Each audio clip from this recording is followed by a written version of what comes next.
నగరంలో ఇప్పటికే పనులు ప్రారంభించిన మేజర్ డ్రైన్ల నిర్మాణం యుద్ధ ప్రాతిపదికన పూర్తి చేస్తామని, అంతర్గత రహదారులు, కల్వర్ట్స్, స్ట్రీట్ లైట్ల నిర్వహణపై నిరంతర పర్యవేక్షణ ఉండాలని, ప్రజారోగ్యమే లక్ష్యంగా డ్రైనేజీ వ్యవస్థ ప్రక్షాళన, మురుగునీరు పారుదల, మెరుగైన శానిటేషన్ క్రమం తప్పకుండా నిర్వహించాలని ఆదిరెడ్డి వాసు సూచించారు. సోమవారం నగరంలోని 37వ డివిజన్లో స్థానిక నాయకులు, నగరపాలక సంస్థ అధికారులతో కలిసి వార్డులో పర్యటించి ప్రజా సమస్యలను అడిగి తెలుసుకున్నారు.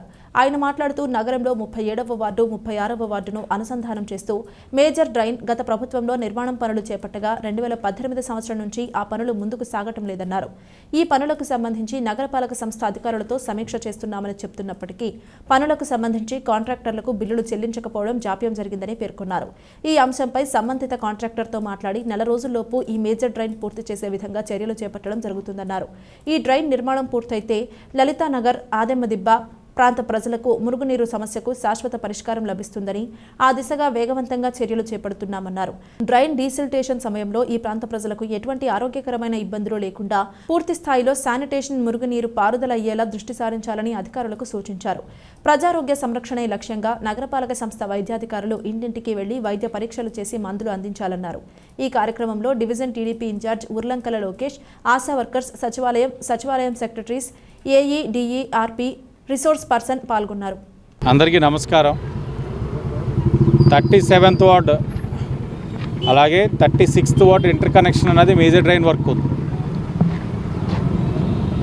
గత 6 నెలలుగా ఇక్కడ కూడా ఒక మేజర్ డ్రైన్ వల్ల కొంత ప్రజలు ఇబ్బంది పడ్డారు. అధికారులతోటి, కాంట్రాక్టర్తో సమీక్షించడం జరిగింది. ప్రజలకు ఇబ్బంది లేకుండా ఎలా చేయాలని దాని మీద కాంట్రాక్టర్ గారికి కూడా చెప్పడం జరిగింది. ఎందుకంటే మేజర్ డ్రైన్ చేయడం వల్ల బహుశా నాకు తెలిసి ఇక్కడ ఆగిన వర్క్ 2018లో ఆగింది. 18లో ఆగిన వర్క్ ఇప్పుడు కంప్లీట్ చేసుకుంటా ఉన్నాం. అంటే దాని మీద సమీక్షిస్తూ ఉన్నాం, చెప్తూ ఉంటారు, రివ్యూలు చేస్తూ ఉంటారు, కానీ పని అయితే ముందుకు వెళ్తలా. ఇప్పుడు ఎట్టి పరిస్థితుల్లో నెల రోజులు అవ్వాలని చెప్పి కాంట్రాక్టర్ గారికి చెప్పడం జరిగింది. చేయడం వల్ల లలితానగర్ కానీ ఇటుపక్క ఆదెంబ దెబ్బకు కానీ ఈ నీట మునిగే సమస్య తగ్గుతుంది.